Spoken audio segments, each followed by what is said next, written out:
everybody. Thank you for tuning in to another episode of the Real Podcast. I'm your host, David Moya. Today we have a great show. We have Christina Thomas on the show. She is the brand influencer for Pacific Sotheby's International Realty. Christina, thank you for being on the show today. Thanks, David. Tell us a little bit about yourself. You have an amazing story, a very unique story I want you to share. Which part? Well, let's start a little bit far back, right? So let's talk about like what brought you into real estate. And I maybe we'll jump into this a little bit later too, but as a teen, you were in a situation, and I feel that's important because of how much a home was of importance for you, what the significance of a home meant for you at that time. And then now how you're in the real estate industry, and now you're creating this huge impact for a brand, for a ton of agents, and for yourself. Awesome. Yeah. Life was rough growing up from Los Angeles, and moved out of the house at a very young age and found myself homeless. I was a homeless teenager and lived in an abandoned house with cold water and moldy showers. And, you take a shower with your shoes on, and just really hard, grind at a very young age. And that really just brought it all around as far as where I'm at today, just getting up, grinding. Real estate's always been a passion, realizing that if you don't have a house to live in, you really feel like you're not solid. And, you even just have your own place to rent. It doesn't even have to be that you purchase something. Just when you don't have a home, it's really, really hard. And I think if that's something that you've experienced at a very young age where you shouldn't have experienced that, it kind of just changes your whole mindset about life. Yeah, I mean, when you and I were having the pre-production call, and it was just, you told me that story, I had not known about that. I thought, that had to have planted some seeds, for your future, in a sense of like, you felt what the significance of a home had for you, especially at that time, and the challenges you went through, and it's crazy how far you've come, where you're at now. But I did not know that about you. And I feel like that's huge, because full circle now, you're helping people find their space that they call home, and you're helping other people do that. The company, Pacific Sotheby's International Realty, as well, the agents here, in San Diego and Orange County and the desert. So what you're doing is phenomenal. I think that's such a story that I appreciate. I think the listeners are going to appreciate, is that you went through this time where you were homeless as a teen. You felt that impact, emotionally, you have that memory, and now you're able to help people, like I said, create that space for them. So such an awesome thing. And now you're here in Carlsbad, where, I don't live too far from you. And you're so involved with your family. You have this unique brand, this unique image that speaks so, volumes of who you are, not just as a mom, but as a professional, as a wife. And of course, you've got so much experience that you're bringing to your new position there with Pacific Sotheby's International Realty. So I don't know. I just wanted to say that. I think that's so valuable. I don't want to miss that. People who are listening can know the full story of kind of your early beginnings with that. I appreciate that. Yeah, a lot of people don't know that. I mean, when we moved here in 2004, I was not in real estate. We moved from LA here for my husband's job. We relocated for his job with American Express, and it gave us pretty much a new path. We had a house in LA. We had our life. We're both from there, and so it was like a new beginning. And when you move somewhere and nobody knows everything you've gone through, they just see you at where they begin, where they find you at that beginning of your life. And, and there's always been kind of that, you have your stuff together, you have this nice car, you have all these nice things. But when people really see like what you've gone through, what you've experienced, and, I have a ton of friends and people and clients who've gone through hell and back, and their stories are so authentic, and you want to like hug them. I mean, you can't hug them right now because of COVID, but Yeah. you just embrace the person who's honed in on Right. trauma, and how do you utilize that? And I feel like I've been very fortunate that I've had the right mindset about that. I always knew that I was so much more than living in an abandoned house, not Sure. having parents, not having the next meal, like where am I eating, taking showers with shoes on because there's mold, and I'm not even supposed to be in this person's house.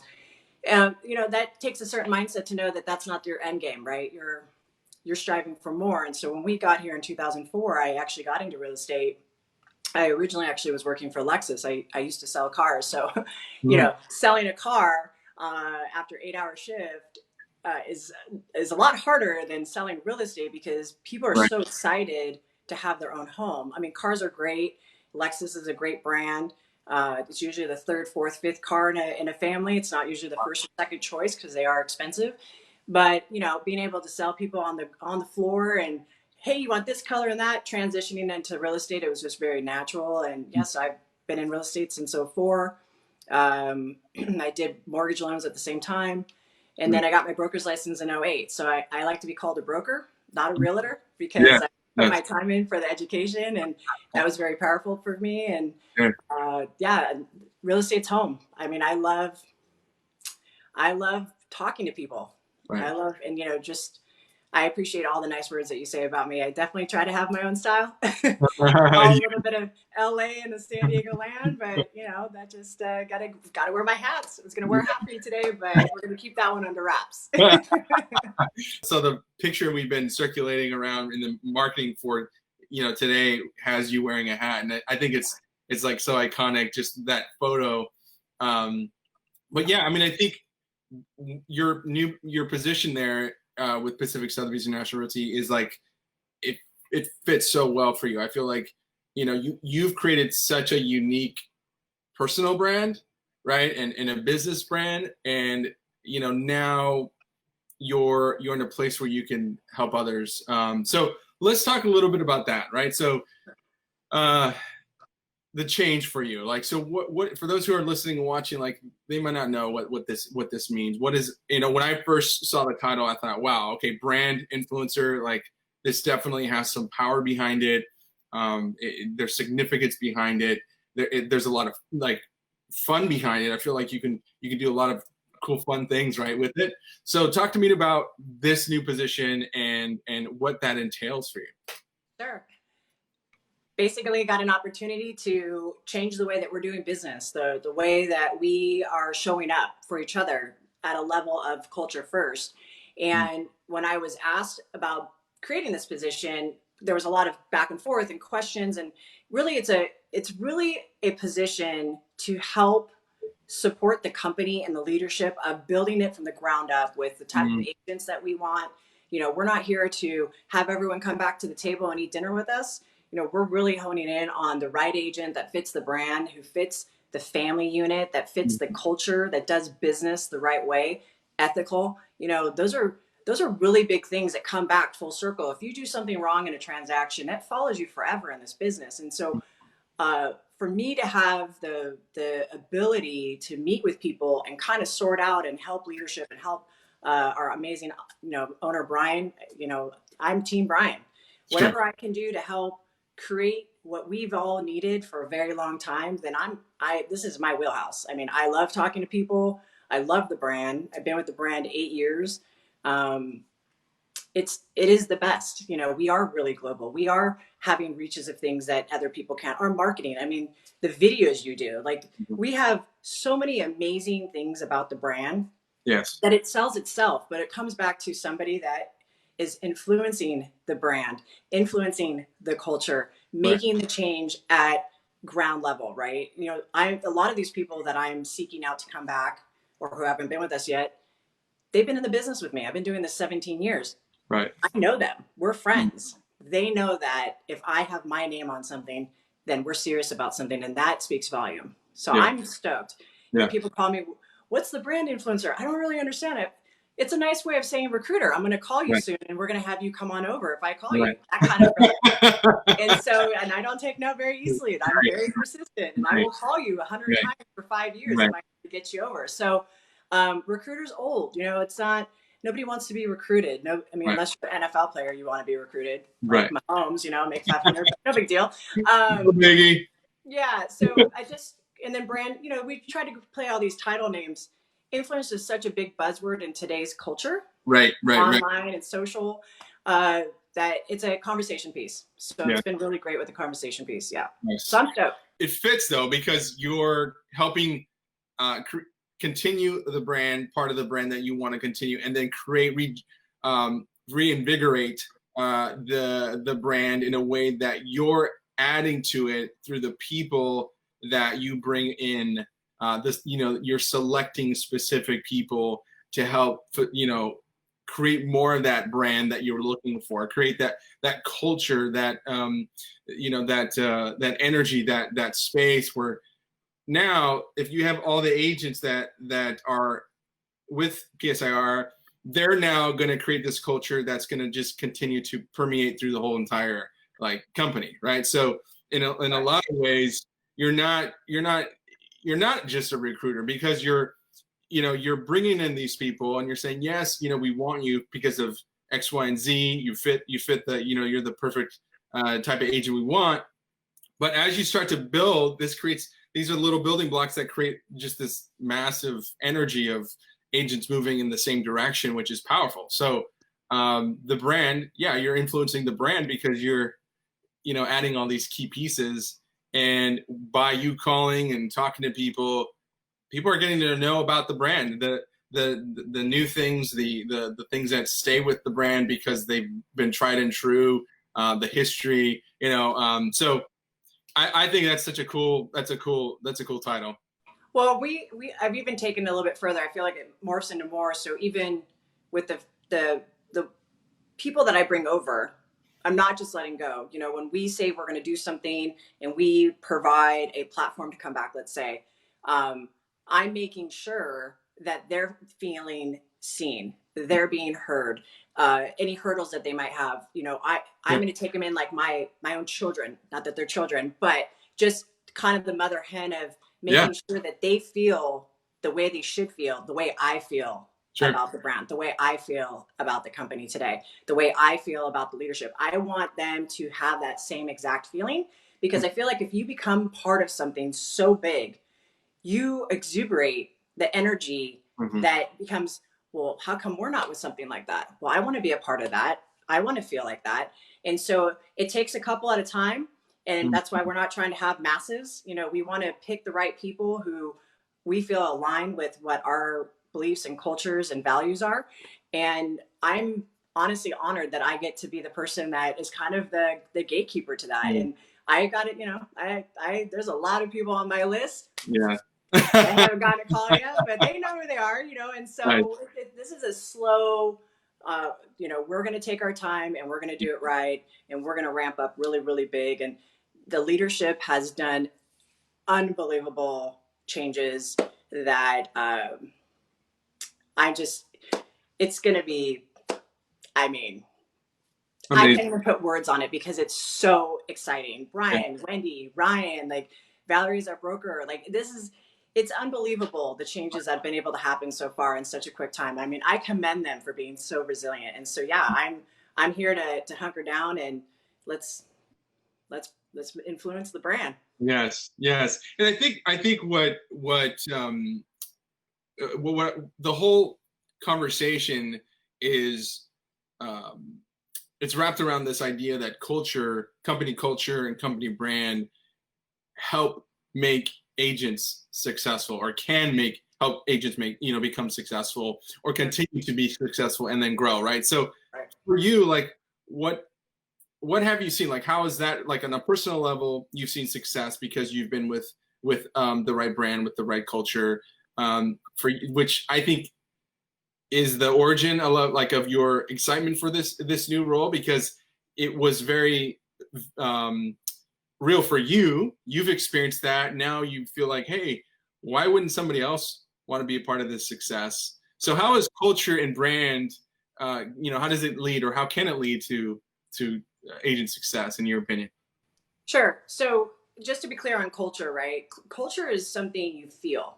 You Mm. know, when you walk into a room, you're seeing people say hi to you. You're not ignored because maybe they don't recognize you. You have people coming up to you, introducing themselves. Hey, here's my card. What market are you in? This Yeah. feeling of the family, right? Like culture is you feel included, even if you've only closed one deal versus 100 deals. Like there's no, taking them apart. It's bringing them in, taking the shiny white horses, stallions at Yeah. the top of the company, helping the new people who've just done their first deal, building that culture.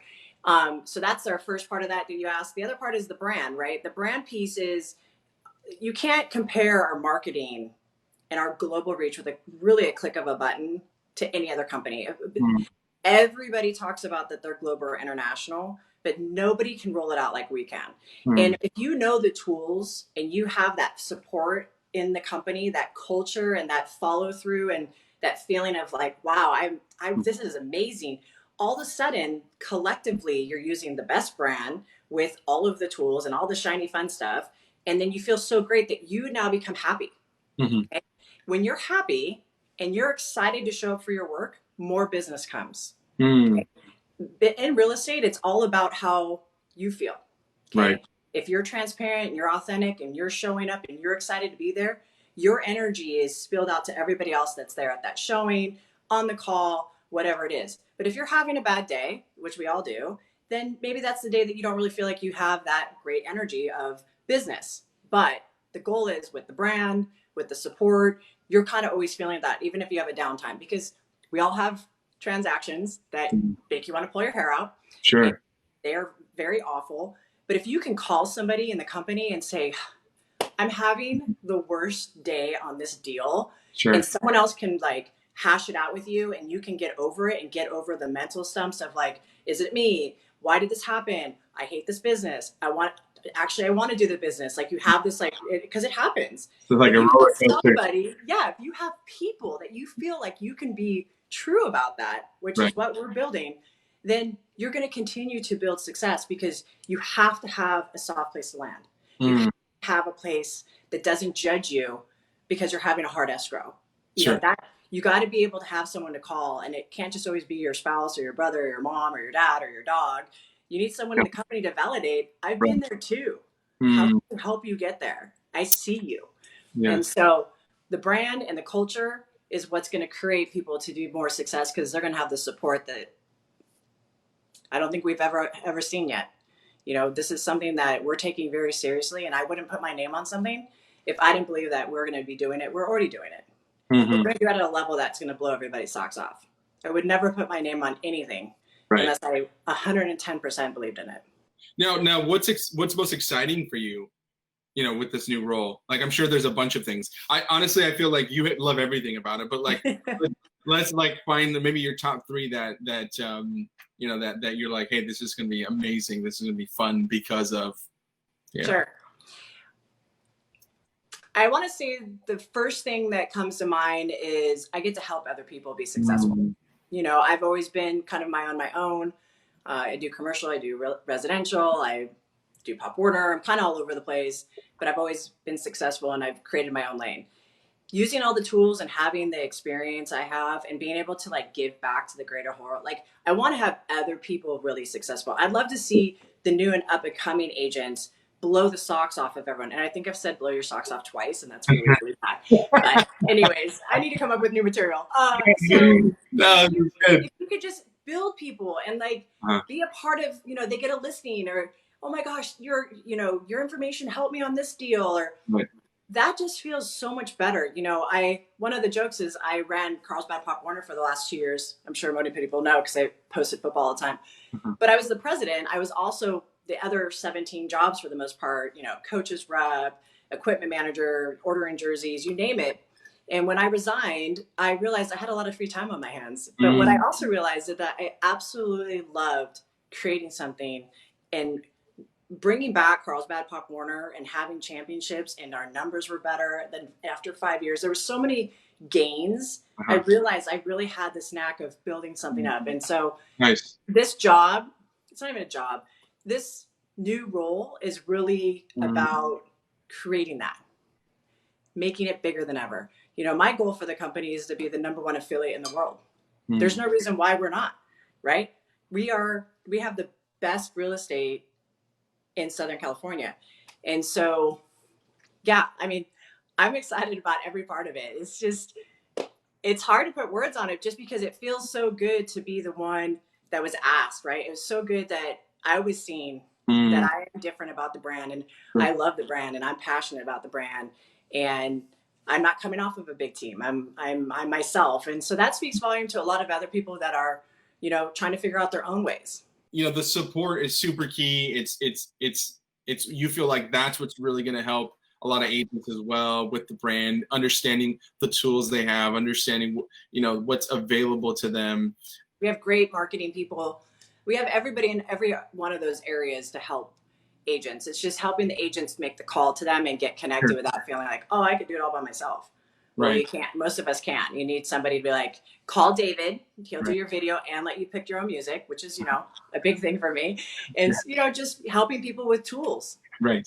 Awesome. And then where do you see kind of the, you know, the next couple of months, the end of the year? Like, it's crazy to even think we're already in that direction.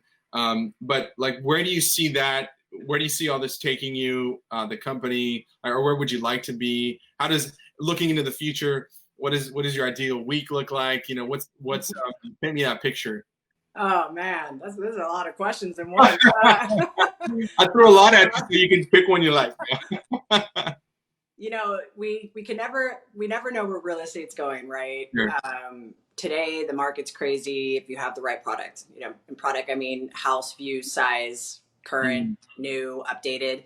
Yes. People have been stuck in maybe a rental with no yard and they have kids. And now, you know, I think San Diego just rolled out that they're going to do it online. You kind of need a yard. So people are moving. The business is hotter than it was before COVID. And it's hard to say with where we're going with COVID. You know, I think if people start putting their house on the market and a lot of people are moving out of the state and going to a state that has less, you know, cases, I think the market's really good. And I think real estate's good. And we live in a place where I don't know if I've ever seen that real estate's really bad. You know, we are in such a strong market with our weather that really drives a lot of people here for different reasons. Work, you know, upsizing, downsizing, rates are low. So that's kind of like a hard question to add. Like, you know, I don't know. Well, Christina Thomas said that this was going to happen by November. And so I'm not even going to go there. But okay, smart. That's fine. That's good. I don't need anybody pity. Well, you said the market was going to be doing this. I mean, I have my own, you know, history repeats itself. We have a new history with COVID now. Sure. You know, who really knows? Right. And how are you guys dealing with that? Like, how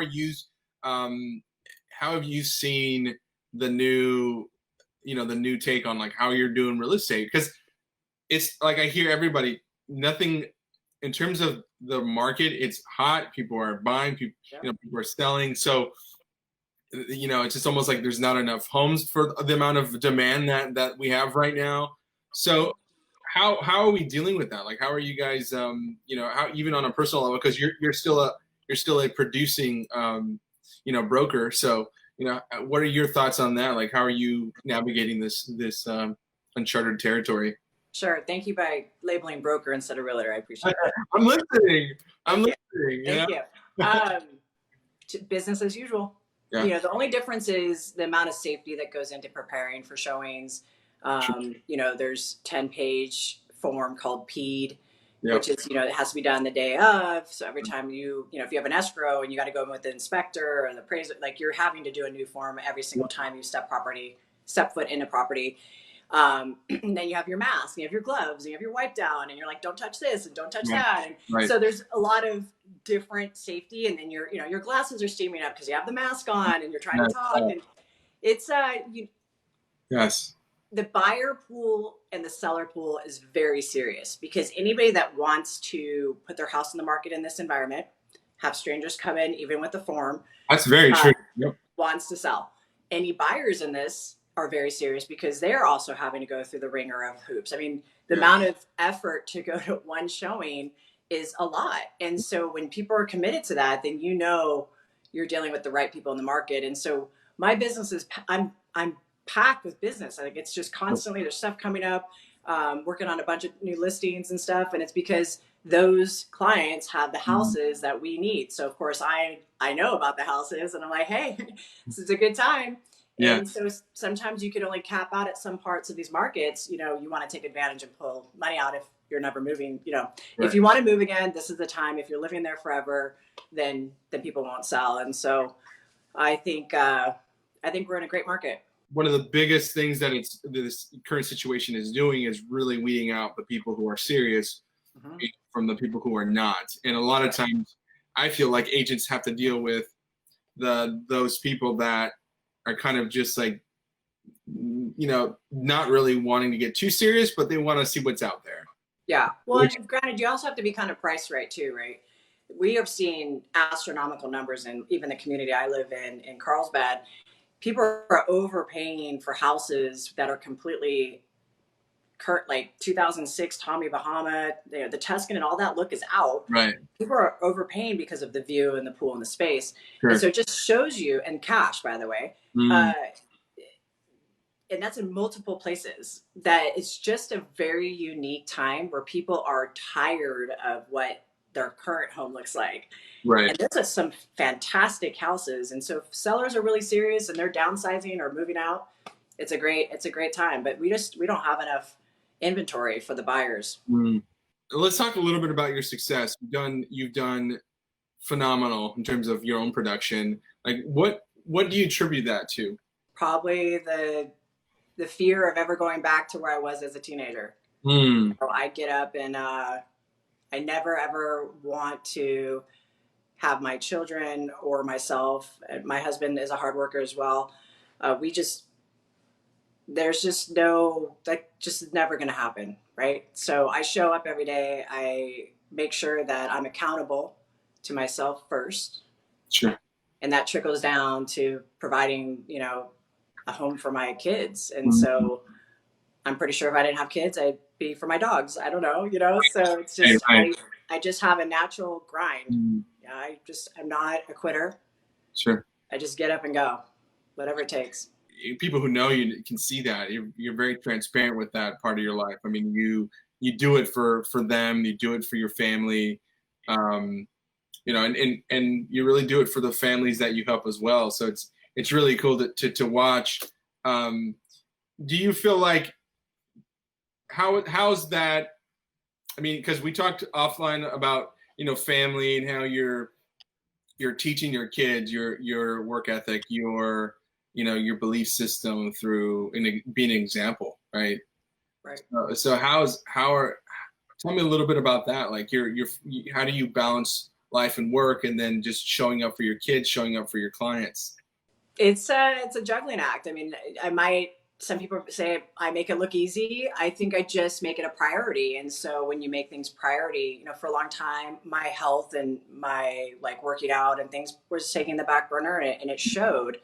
So because I was putting everything in the forefront. And so now I've been able to kind of play this Tetris of everybody's needs on different times of the day, and kind of plugging in like, okay, I'm going to talk to you at 9:00 and you get 11 o'clock. And by the way, this calls are here. And my kids think I'm kind of crazy. They're like, well, you're doing his homework before you're doing my homework. I'm like, never signed up for a teacher, but we're going to get all of this done. You know, the homeschool, you should have saw me. It was like my hair was pulled out, but they were not, you know, they're turning their homework. And sure.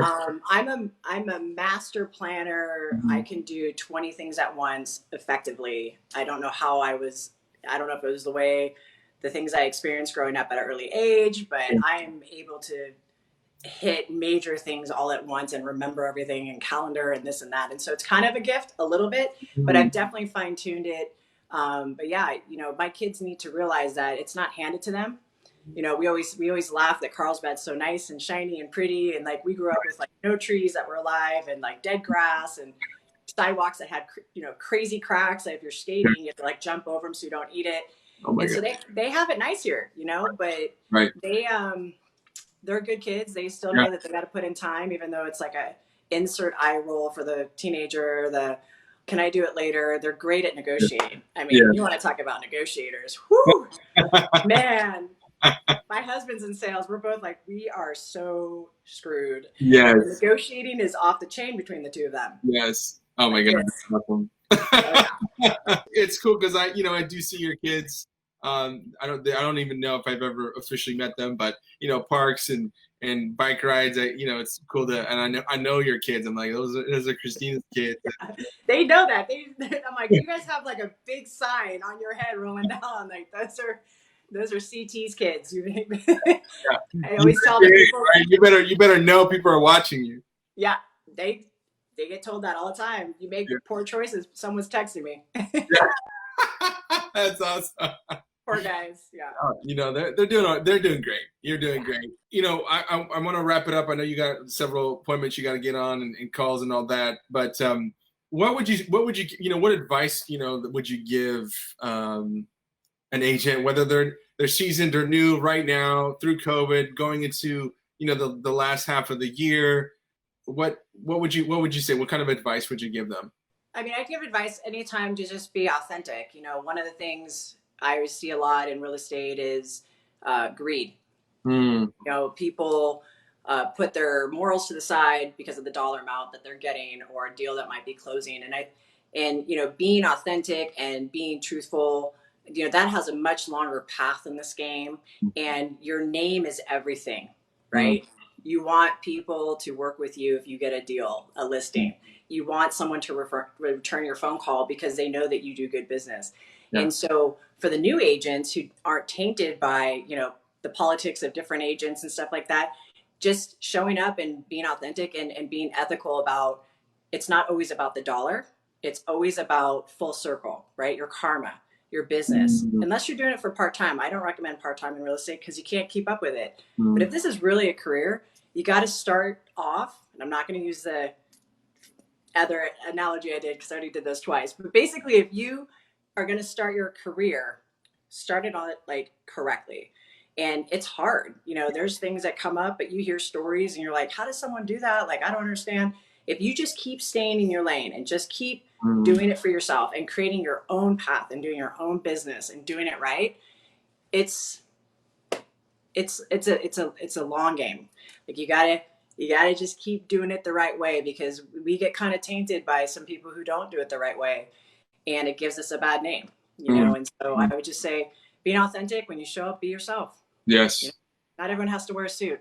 Yeah. I wear hats all the time and I close stuff, And so just show up, be yourself, and have fun. I will say that when you and I talked, you mentioned, real estate, your business, you take it as a long game. You don't make a decision today based on, the buck or closing it, just to close it. You close it because you're thinking, months, weeks ahead, months ahead, years ahead.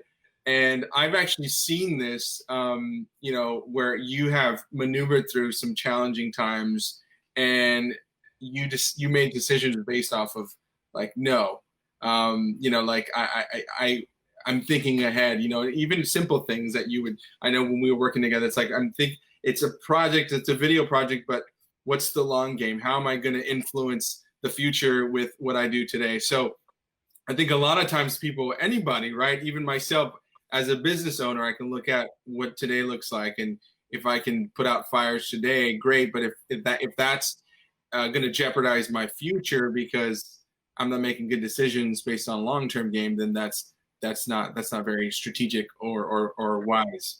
If you approach business from a place of truth, sky's the limit, right? Because you can't always go back. If you lie about stuff to get stuff done, or you have to cut corners or anything like that, you can't keep up with that, because that's your habit. That's a part of your character.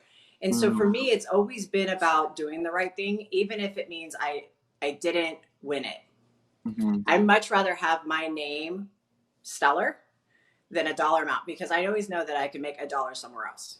Right. And so that it's a mindset. It's also a character trait, Yeah. Some people get in the business for the wrong reasons. Some people, I know fantastic agents who've been doing it 30 plus years. And if they get a listing and my client likes it, I'm excited. I'm like, yes, I get to work with somebody on their side that's like amazing and like helps the deal go together. And, just your business, your name is your business. And so however you roll that out will determine your long game. It's not, this is not a quick race. And that's a great place to kind of wrap up. I think it's a very valuable a golden nugget, right? To leave with the people who, with our viewers and our watchers. Thank you so much, Christina, Thanks for having me. for your time and your wisdom. I'm excited to see you continue to shine, continue to do your thing. You definitely are a mover and shaker and influencer. All right, guys, if you guys are wanting to connect with her, reach out to her. Social media, Christina Thomas. She's awesome to follow. Puts out a lot of great content. And I'm excited to see you crush it, continue to crush it. And thanks again for being on the show today. Thank you so much. Bye.